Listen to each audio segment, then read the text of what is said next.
I'm Cara Flame, and in honour of this International Women's Day, I'm going to read you an excerpt from my book, Tempted: How to Break Your Purity Pledge and End Up with the Person of Your Dreams.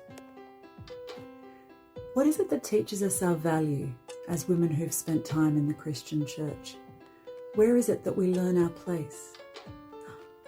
Adam and Eve in the Garden of Eden. Eve is cursed to suffer in childbirth and given the punishment that her husband will rule over her because she sinned. How did she sin?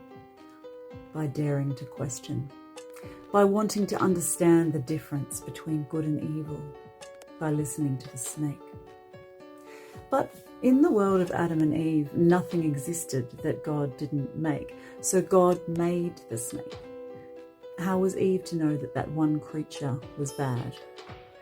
And God made that tree of the knowledge of good and evil too, so the story goes. So he made the tree and he made the snake in the full knowledge that this would happen.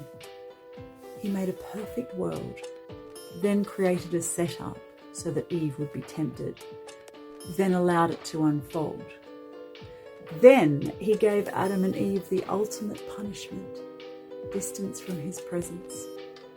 Eve to have excruciating pain in childbirth, and to serve Adam. And while this wasn't included in God's chosen list of consequences in the Bible, Eve's oppression has been justified by her choice ever since.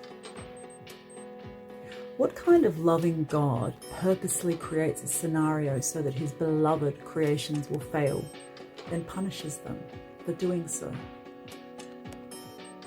A narcissist. That's who. Yet, women are weak. Women are fallen. Women are to blame for the temptation of men. Be like Eve. Bite the fruit. Ask the question. Work out for yourself the knowledge of good and evil. Be found wanting on the day of judgment and every day, because the day of judgment is now.